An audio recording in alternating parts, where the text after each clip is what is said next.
서울 북촌 한옥마을의 작은 찻집, 오후 햇살이 창호지를 부드럽게 물들이고 있었습니다. 70살 박미자 할머니는 다듬어진 마루에 단정히 앉아 있었습니다. 깊게 패인 주름 사이로 세월의 무게가 느껴졌지만 그녀의 눈빛에는 오랜 침묵을 깨고 용기를 내려는 의지가 조용히 타오르고 있었습니다. 세상 사람들이 그러지요.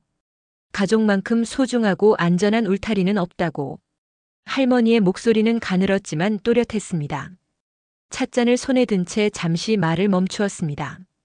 창밖으로 보이는 기와 지붕들이 오후 빛에 반짝거렸습니다. 근데 그건 다 거짓말이에요.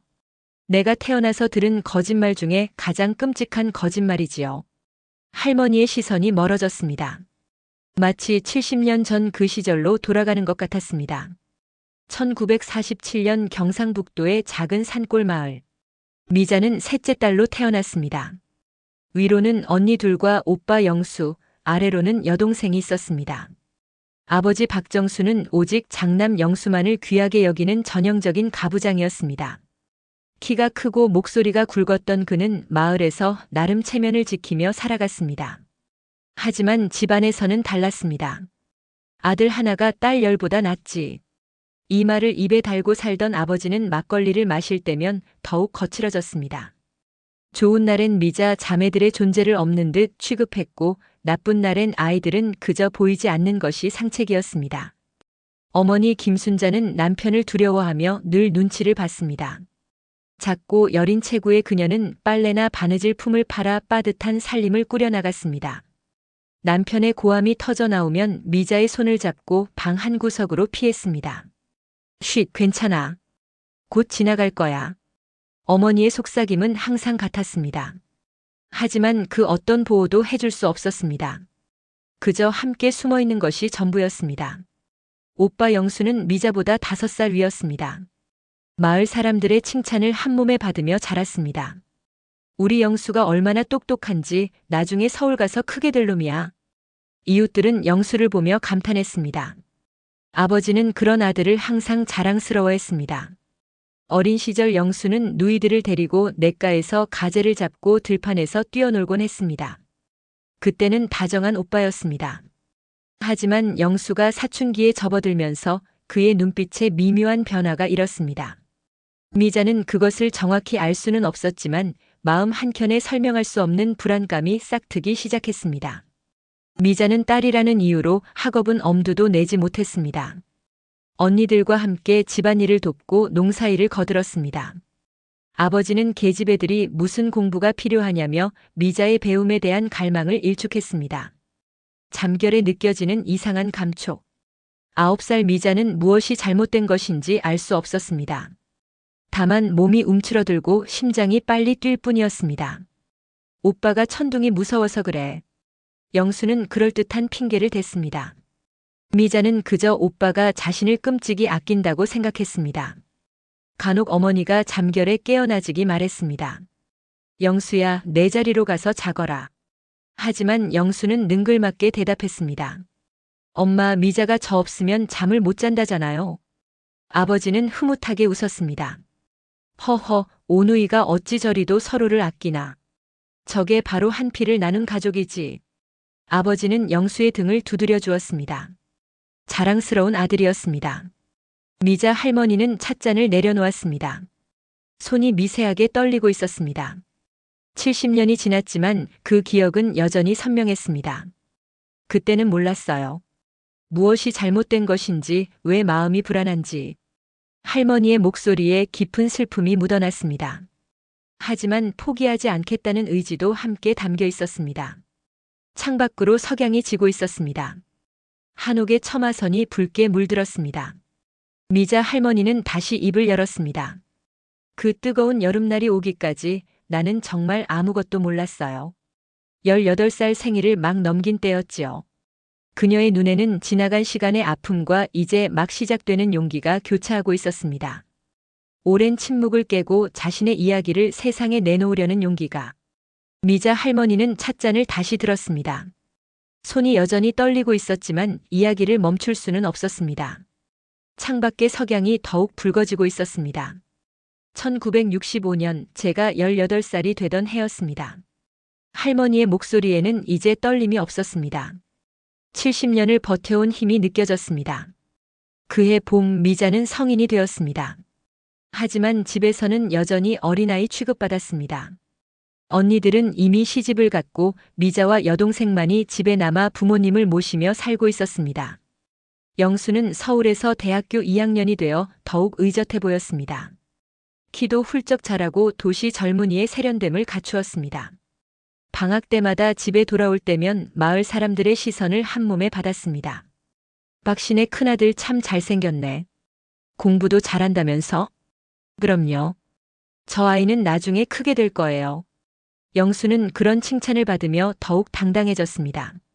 어깨를 펴고 걷는 모습에서 자신감이 넘쳤습니다. 아버지는 그런 아들이 자랑스러웠습니다. 영수야, 이리 와서 아버지랑 술 한잔 해봐. 아버지는 영수를 완전한 어른 취급하기 시작했습니다. 23살 영수에게 막걸리 잔을 건네며 대학 생활과 장래에 대한 이야기를 나누었습니다. 너는 우리 집의 기둥이다. 나중에 이 집안을 일으켜 세울 사람이야. 영수는 그런 아버지의 기대를 한몸에 받으며 자랐습니다. 하지만 그와 함께 다른 무언가도 자라고 있었습니다. 여름 방학이 되어 영수가 집에 돌아왔습니다. 대학생이 된 오빠는 예전과 다른 눈빛을 하고 있었습니다.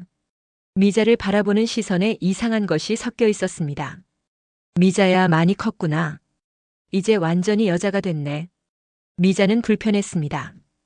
18이 된 자신을 그런 눈으로 보는 오빠가 낯설었습니다. 오빠, 그런 말하지 마세요. 미자가 몸을 움직여 거리를 두려 했습니다. 하지만 영수는 더 가까이 왔습니다. 우리는 가족이잖아. 가족끼리 뭐가 문제야? 영수의 목소리에는 이전에 없던 낮은 톤이 섞여 있었습니다. 미자는 가슴이 두근거렸습니다. 하지만 그것이 두려움인지 다른 감정인지 구분할 수 없었습니다. 어머니가 가끔 잠결에 깨어났습니다. 어둠 속에서 두 남매의 모습을 보았습니다. 영수야, 내 자리로 가거라. 어머니의 목소리는 힘이 없었습니다. 영수는 여전히 능글맞게 대답했습니다. 엄마, 미자가 무서워해요. 혼자 자면 울어요. 그것은 거짓말이었습니다. 미자는 혼자 잠드는 것을 더 좋아했습니다. 하지만 어머니는 더 이상 말하지 않았습니다. 아버지는 아침마다 영수의 어깨를 두드렸습니다. 오누이가 참 사이좋구나. 역시 우리 영수가 동생들을 잘 챙겨주네. 미자는 그런 아버지를 바라보며 답답함을 느꼈습니다. 뭔가 잘못되었다고 말하고 싶었지만 무엇이 잘못된 것인지 명확하지 않았습니다. 어둠은 계속 이어졌고 미자는 문득 옛날 일들이 소름 끼치게 스쳐 지나갔습니다. 미자야, 오빠랑 같이 들에 나가자. 영수는 미자를 데리고 마을 뒷산으로 갔습니다. 사람들의 눈이 닿지 않는 곳이었습니다. 그곳에서 영수는 미자에게 이상한 말들을 했습니다. 우리는 특별한 사이야. 다른 사람들은 모를 거야. 미자는 고개를 저었습니다. 오빠, 저는 잘 모르겠어요. 집에 가고 싶어요. 영수의 눈빛이 차갑게 변했습니다. 너는 아직 어려서 모르는구나. 하지만 곧 알게 될 거야. 미자는 그런 오빠가 무서웠습니다. 예전에 따뜻한 오빠가 아니었습니다. 집에 돌아와서도 분위기는 이상했습니다. 영수는 가족들 앞에서는 여전히 좋은 오빠 행세를 했습니다. 하지만 부모님이 보지 않을 때는 달랐습니다. 미자가 혼자 빨래를 개고 있을 때였습니다. 영수가 다가왔습니다. 미자야, 너 참 예뻐졌다. 영수의 시선이 미자를 훑었습니다. 미자는 온몸이 오싹해졌습니다. 오빠, 그런 말하지 마세요. 미자가 뒤로 물러섰습니다. 하지만 영수는 더 가까이 왔습니다. 왜? 오빠가 동생 칭찬하는 게 나빠. 그때 어머니가 들어왔습니다. 영수는 순식간에 평소 모습으로 돌아왔습니다. 어머니, 제가 미자 빨래 개는 걸 도와주고 있었어요. 어머니는 그런 영수를 보며 흐뭇해했습니다. 역시 우리 영수가 동생을 잘 챙겨주네. 미자는 그런 상황이 답답했습니다. 무엇인가 말하고 싶었지만 무엇을 어떻게 말해야 할지 몰랐습니다. 밤이 되면 상황은 더욱 심해졌습니다. 영수는 미자 옆에 바짝 붙어 누웠습니다. 미자가 피하려 하면 더 가까이 왔습니다. 미자야, 오빠를 피하면 안 돼. 영수의 목소리에는 경고의 의미가 담겨 있었습니다. 미자는 무서웠습니다. 오빠, 저는 혼자 자고 싶어요. 미자의 목소리는 떨렸습니다. 하지만 영수는 들은 척도 하지 않았습니다. 가족끼리 무슨 소리야? 우리는 원래 이렇게 자던 사이잖아. 미자는 눈물이 날 것 같았습니다. 하지만 울 수도 없었습니다. 부모님이 깨어날까봐 무서웠습니다. 며칠 후 미자는 용기를 내어 어머니께 말씀드렸습니다. 어머니, 저 혼자 자면 안 될까요? 어머니는 놀란 듯 미자를 바라보았습니다. 왜? 오빠랑 사이가 나빠졌니? 미자는 어떻게 설명해야 할지 몰랐습니다. 구체적으로 무엇이 잘못되었다고 말하기는 어려웠습니다. 그냥, 이제 좀 컸으니까요. 어머니는 잠시 생각하더니 고개를 저었습니다. 우리 집이 좁잖니. 그리고 영수가 너를 무서워하지 말라고 챙겨주는 건데. 미자는 더 이상 말할 수 없었습니다. 어머니도 오빠의 편이었습니다. 그날 밤 영수는 미자의 귀에 속삭였습니다. 엄마한테 뭐라고 했지? 앞으로는 그런 말하면 안 돼. 영수의 목소리는 위협적이었습니다. 미자는 온몸이 떨렸습니다. 오빠, 저는 조용히 해. 가족이니까 참아야지. 미자는 그 순간 깨달았습니다. 이 집에서 자신은 혼자라는 것을, 아무도 자신의 편이 아니라는 것을. 창밖으로 달빛이 스며들고 있었습니다. 미자는 그 달을 바라보며 생각했습니다. 언젠가는 이 집을 떠날 수 있을 것이라고. 하지만 그때까지는 견뎌야 한다고. 하지만 미자는 아직 몰랐습니다. 진짜 지옥은 이제 시작이라는 것을. 미자 할머니는 찻잔을 내려놓았습니다. 손이 심하게 떨리고 있었습니다. 찻집 안이 조용해졌습니다. 창밖의 석양도 이제 거의 사라져가고 있었습니다. 그해 여름이었어요. 1965년 제가 18살 되던 해. 할머니의 목소리가 더욱 가늘어졌습니다. 60년이 지났지만 그 여름의 기억은 여전히 생생했습니다. 그해 여름방학 영수가 서울에서 돌아왔습니다. 대학교 2학년 1학기를 마치고 온 오빠는 더욱 당당해져 있었습니다. 도시의 세련됨을 몸에 익힌 23세 청년이었습니다. 미자는 성인이 되었지만 여전히 집에서 허드렛 일을 하며 지냈습니다. 딸이라는 이유로 배움의 기회는 주어지지 않았습니다. 언니들처럼 시집갈 날만 기다리는 신세였습니다. 미자야, 이제 시집갈 나이인데 너무 책만 읽지 마라. 어머니는 그런 딸을 보며 걱정했습니다. 미자가 혼자 책을 읽는 것조차 못마땅해 했습니다. 영수는 23이 되어 완전한 어른이 되었습니다. 대학에서 배운 새로운 지식과 도시의 경험을 가지고 집에 돌아온 그는 마을의 자랑이었습니다. 영수야, 대학 생활은 어떠냐? 서울은 역시 다르지. 아버지는 그런 아들과 긴 대화를 나누며 자랑스러워했습니다. 박신의 큰아들 정말 출세할 상이야. 서울에 있는 대학 졸업하면 집안의 기둥이 될 것 같더라니까. 그 집안의 빛 같은 존재네. 아버지는 그런 말들을 들으며 가슴을 뿌듯해했습니다. 영수에게 더욱 많은 것을 허락했습니다. 영수야, 서울 가기 전에 실컷 놀아라. 가서는 공부만 해야 하니까. 아버지는 영수에게 용돈을 후하게 주었습니다. 친구들과의 술자리도 눈감아 주었습니다. 그런 영수의 시선이 미자에게 이상하게 향했습니다. 성인이 된 여동생을 보는 눈빛이 예전과 달랐습니다. 미자야, 너 정말 예뻐졌다. 이제 완전한 여자구나. 영수가 미자의 어깨에 손을 올렸습니다. 미자는 몸이 굳었습니다. 18살이 된 지금도 여전히 불편했습니다. 오빠, 손 치워주세요. 미자가 몸을 피했습니다. 하지만 영수는 더 가까이 왔습니다. 뭐야, 예전에는 안 그랬는데. 오빠가 싫어졌어? 영수의 목소리에 서운함이 섞여 있었습니다. 하지만 그 밑에 다른 감정이 숨어 있었습니다. 밤이 되면 상황은 더욱 심각해졌습니다. 영수는 미자 옆에서 이상한 행동을 했습니다. 미자는 온몸이 떨렸습니다.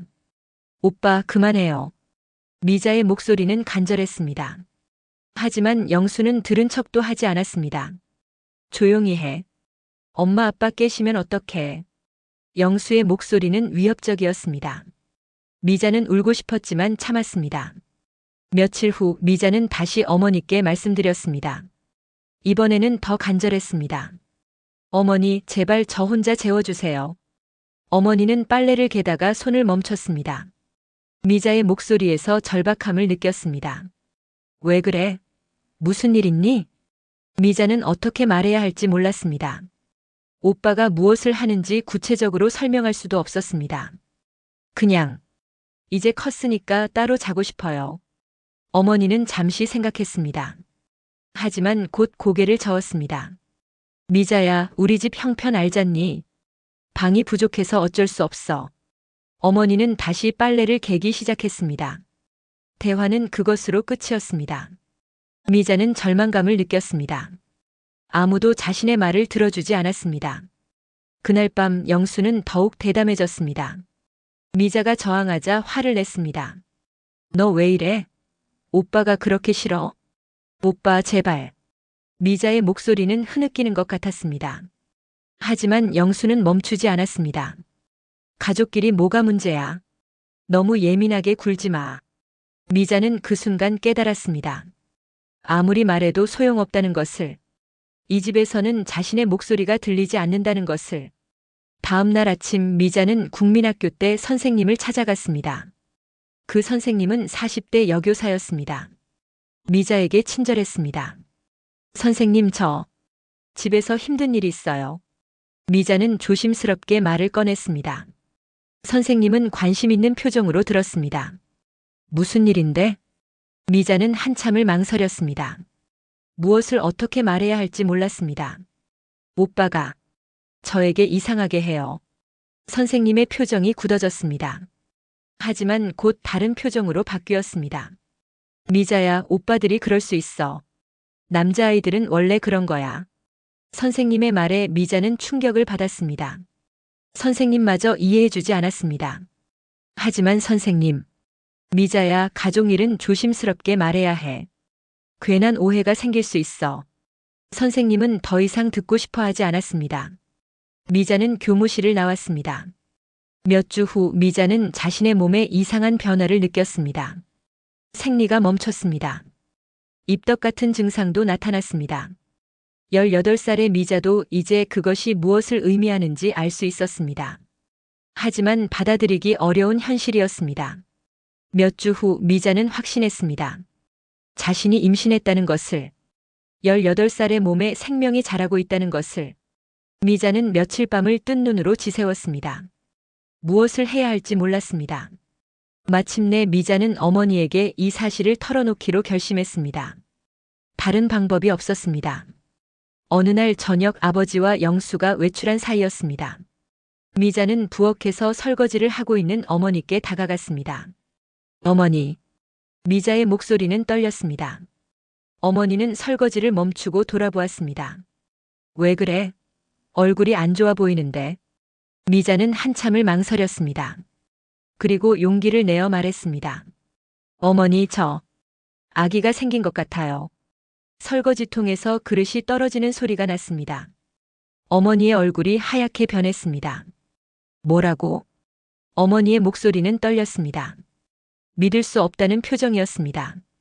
미자는 눈물이 났습니다. 하지만 끝까지 말해야 했습니다.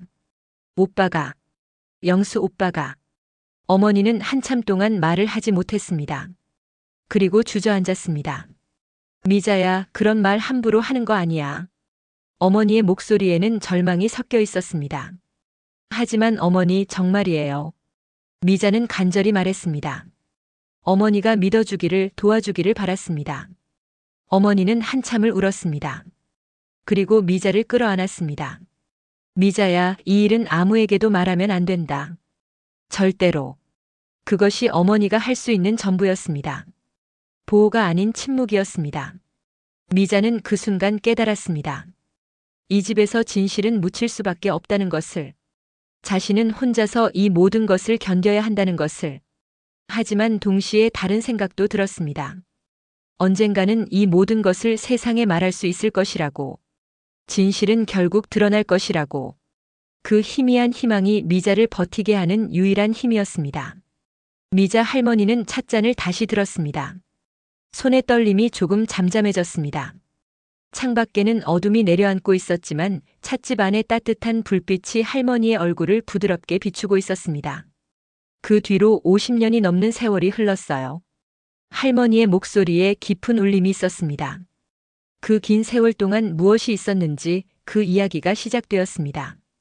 1965년 그 여름 이후 미자의 삶은 완전히 바뀌었습니다. 아무도 모르게 홀로 견뎌낸 고통 뒤에 그녀는 마을을 떠났습니다. 20살이 되던 해 서울로 향하는 기차에 몸을 맡겼습니다. 혼자서도 살 수 있어. 반드시 살아야 해. 미자는 기차 창문에 비친 자신의 얼굴을 보며 다짐했습니다. 어린 얼굴이었지만 눈빛만은 단단했습니다. 서울에서의 삶은 녹록하지 않았습니다. 공장에서 일하며 야간 학교에 다녔습니다. 손끝이 터지도록 일했습니다.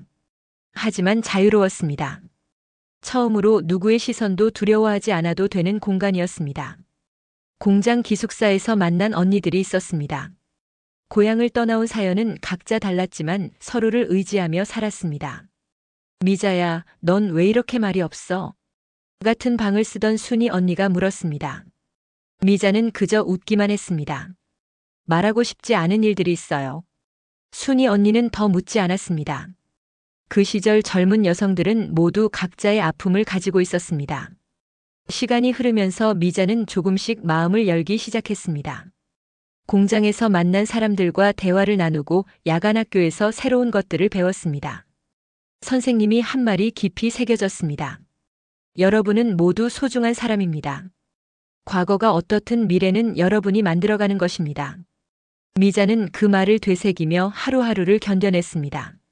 25살이 되던 해 미자는 인생의 전환점을 맞았습니다.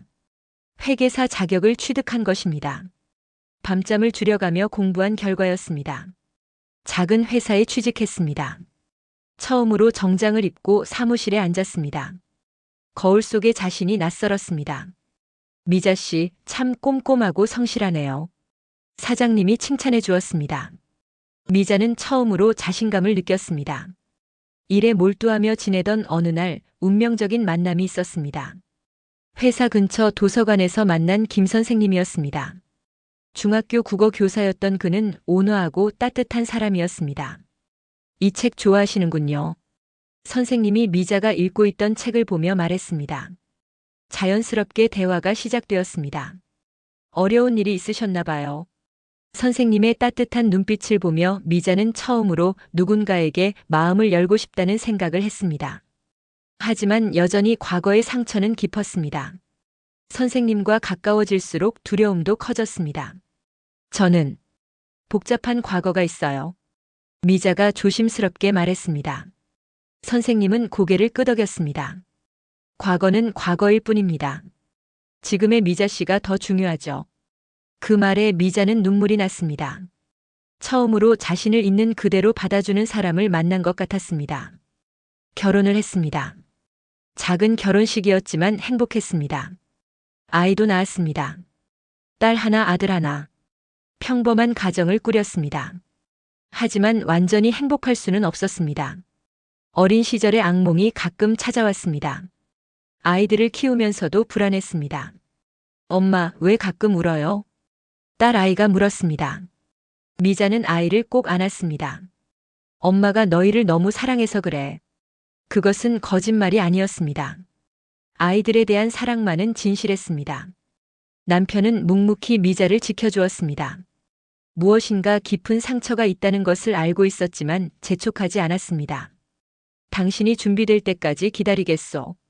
그 인내심 덕분에 미자는 조금씩 치유되어 갔습니다. 아이들이 자라면서 미자는 새로운 깨달음을 얻었습니다. 자신과 같은 아픔을 겪는 아이들이 있다는 것을, 그리고 그들을 도울 수 있다는 것을. 지역 아동센터에서 자원봉사를 시작했습니다. 상처받은 아이들을 만나면서 자신의 아픔도 조금씩 어루만져졌습니다. 선생님, 아무도 제 말을 믿어주지 않아요. 한 아이가 울며 말했습니다. 미자는 그 아이를 꼭 안았습니다. 선생님은 믿어. 내가 틀린 게 아니야. 그 순간 미자는 깨달았습니다. 자신의 상처가 헛되지 않았다는 것을, 누군가에게는 필요한 경험이었다는 것을. 세월이 흘러 손자, 손녀가 생겼습니다. 미자는 할머니가 되었습니다. 아이들과 함께 있을 때가 가장 행복했습니다. 할머니, 옛날 이야기 해주세요. 손녀가 말했습니다. 미자는 동화책을 읽어주며 생각했습니다. 언젠가는 진짜 이야기도 할 수 있을 것이라고. 남편이 세상을 떠난 후 미자는 혼자가 되었습니다. 하지만 외롭지 않았습니다. 자식들이 있었고 손자 손녀들이 있었습니다. 무엇보다 자신과 화해했습니다. 어느 날 텔레비전을 보다가 충격적인 프로그램을 보았습니다. 한 외국 여성이 가족 내 아픔에 대해 담담히 증언하는 내용이었습니다. 나는 혼자가 아니었구나. 미자는 처음으로 그런 생각을 했습니다. 자신과 같은 아픔을 겪은 사람들이 용기를 내어 말하고 있었습니다. 그날 밤 미자는 오랫동안 잠들지 못했습니다. 가슴 깊은 곳에서 무언가가 꿈틀거렸습니다. 며칠 후 미자는 큰딸에게 전화를 걸었습니다. 엄마 이야기를 하고 싶어. 딸은 놀란 듯 했지만 진지하게 들어주었습니다. 엄마, 그동안 얼마나 힘드셨어요? 딸의 눈물을 보며 미자는 깨달았습니다. 침묵이 아닌 용기가 필요한 때라는 것을. 이제 말해야겠어. 나처럼 아파하는 사람들을 위해서. 미자는 마침내 결심했습니다. 70년간 묻어두었던 이야기를 세상에 꺼내놓기로. 그것이 진정한 치유의 시작이었습니다. 미자 할머니는 마지막 찻잔을 천천히 들었습니다. 찻집 안은 고요했습니다. 창밖의 어둠 속에서 한옥의 처마선이 은은하게 빛나고 있었습니다.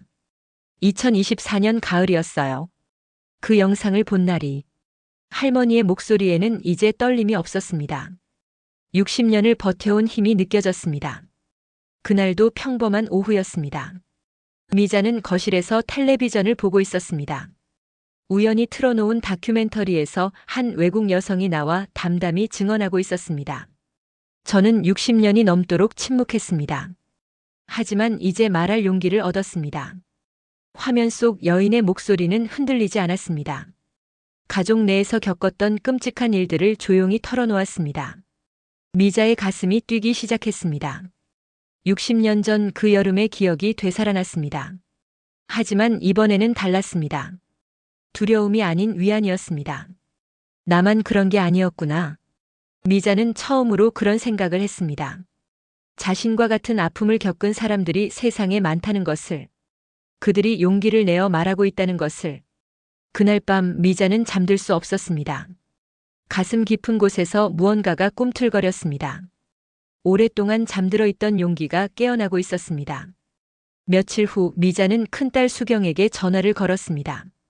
수경아, 엄마가 할 이야기가 있어. 네, 엄마. 무슨 일이세요? 직접 만나서 이야기하자. 중요한 일이야. 다음 날 수경이 어머니 집을 찾았습니다. 미자는 딸과 마주 앉아 천천히 입을 열었습니다. 엄마가 어릴 때 겪은 일들을 이야기하려고 해. 수경은 진지한 표정으로 어머니를 바라보았습니다. 미자는 70년간 묻어두었던 이야기를 시작했습니다. 어린 시절의 고통, 오빠의 배신, 가족의 외면, 그 모든 것을. 수경은 울었습니다. 어머니의 손을 꼭 잡았습니다. 엄마, 그동안 얼마나 힘드셨어요? 이제 말해야겠어. 나처럼 아파하는 사람들을 위해서. 미자의 목소리에는 확고한 의지가 담겨 있었습니다. 수경은 어머니를 도왔습니다. 인터넷을 검색해 용기 있는 증언을 받는 단체를 찾았습니다. 유튜브 채널에 연락을 취했습니다. 할머니, 정말 대단하세요. 제작진이 감탄했습니다. 70세의 나이에 이런 용기를 내는 것이 쉬운 일이 아니었습니다. 촬영 날이 다가왔습니다. 미자는 조금 떨렸지만 후회하지 않았습니다. 오랫동안 준비해온 일이었습니다. 북촌 한옥마을의 작은 찻집. 미자는 단정한 한복을 입고 앉았습니다. 카메라 앞에서도 흔들리지 않았습니다. 제 이야기는 예쁜 이야기가 아니에요. 미자가 첫 마디를 꺼냈습니다. 누구라도 듣기 싫을 만큼 잔인한 이야기지요. 하지만 꼭 해야 해요. 할머니의 목소리는 떨렸지만 멈추지 않았습니다. 지금도 어딘가에서 나처럼 울고 있을 아이들에게 말해주고 싶어요. 너만 그런 게 아니야. 너의 잘못이 아니야. 긴 이야기가 끝났을 때 스태프들의 눈에도 눈물이 맺혀 있었습니다. 영상이 공개된 후 반응은 뜨거웠습니다. 댓글들이 쏟아졌습니다. 용기 내어 말씀해 주셔서 감사합니다. 저도 같은 아픔이 있었는데 이제 혼자가 아니라는 생각이 들어요. 할머니 덕분에 저도 용기를 낼 수 있을 것 같아요. 미자는 하나하나 읽어보며 눈물을 흘렸습니다. 자신의 상처가 헛되지 않았다는 생각이 들었습니다. 며칠 후 한 젊은 여성이 찾아왔습니다. 25살쯤 되어 보이는 여성이었습니다. 할머니, 영상을 보고 찾아왔어요. 여성의 목소리는 떨렸습니다. 저도 할머니와 비슷한 일을 겪었어요. 하지만 누구에게도 말하지 못했어요. 미자는 그 여성을 꼭 안아주었습니다. 이제 괜찮아. 혼자가 아니야. 그 후로 비슷한 경험을 가진 사람들이 하나둘 찾아왔습니다. 미자는 그들을 만나며 자신도 더욱 치유되어 갔습니다. 수경이 어머니에게 말했습니다. 엄마 정말 자랑스러워요. 나도 이제야 진짜 자유로워진 것 같아. 미자는 웃었습니다. 60년 만에 진정으로 자유로워진 기분이었습니다. 계절이 바뀌어 봄이 왔습니다. 미자는 손녀와 함께 한강을 걸었습니다. 할머니, 사람들이 할머니를 영웅이라고 해요. 영웅이 아니야. 그냥 살아남은 사람일 뿐이야. 미자는 손녀의 손을 잡으며 말했습니다. 하지만 살아남는 것도 용기가 필요한 일이지. 강물이 햇살에 반짝였습니다. 봄바람이 따뜻했습니다. 미자는 생각했습니다. 이제 진짜 여름이 올 것 같다고. 따뜻하고 밝은 여름이. 그날 저녁 미자는 일기를 썼습니다. 오늘 한 젊은 엄마가 찾아왔다. 자신의 딸을 지키고 싶다고 했다. 나의 이야기가 누군가에게는 방패가 되고 있구나. 60년을 기다린 보람이 있다. 미자는 펜을 내려놓고 창밖을 바라보았습니다. 별이 반짝이고 있었습니다. 어둠을 뚫고 빛나는 별들처럼 진실도 결국 빛을 발한다는 것을 미자는 알고 있었습니다. 며칠 후 미자에게 한 통의 편지가 도착했습니다. 캐나다에 사는 교민이 보낸 것이었습니다. 할머니의 용기 덕분에 저도 40년간 숨겨온 이야기를 가족에게 털어놓을 수 있었습니다. 감사합니다. 미자는 그 편지를 소중히 간직했습니다. 계절이 또 바뀌었습니다. 미자의 7번째 여름이 왔습니다. 이번에는 두렵지 않았습니다. 뜨겁고 밝은 햇살이 고마웠습니다. 미자는 베란다에 앉아 여름 햇살을 받으며 생각했습니다. 모든 계절이 지나가듯 모든 고통도 지나간다. 하지만 그 고통을 통해 얻은 지혜는 남는다. 그리고 그 지혜로 누군가를 도울 수 있다. 저녁이 되어 수경이 찾아왔습니다. 엄마, 오늘도 많은 사람들이 용기를 얻었대요. 그럼 다행이야. 내 아픔이 헛되지 않았구나. 모녀는 함께 저녁을 준비했습니다. 평범하지만 소중한 일상이었습니다. 미자는 깨달았습니다. 진정한 치유는 혼자만의 회복이 아니라 함께하는 연대라는 것을, 자신의 상처를 나누어 다른 이의 상처를 어루만지는 것이라는 것을. 그날 밤 미자는 평안히 잠들었습니다. 꿈속에서 18살의 자신을 만났습니다. 울고 있는 젊은 미자에게 말해주었습니다. 괜찮아. 넌 잘못하지 않았어. 그리고 언젠가 내 이야기로 많은 사람들이 위로받을 거야. 젊은 미자가 웃었습니다. 미자의 여름은 이제 시작이었습니다. 지난 여운이 남겨지는 오늘의 이야기 어떠셨나요? 이제 힘차게 남은 삶을 살아가게 될 미자 할머니에게 응원의 댓글을 달아주세요. 그리고 영상이 마음에 드셨다면 그냥 나가시지 마시고 꼭 구독, 좋아요 꾹 눌러주세요. 긴 이야기 들어주셔서 정말 감사합니다.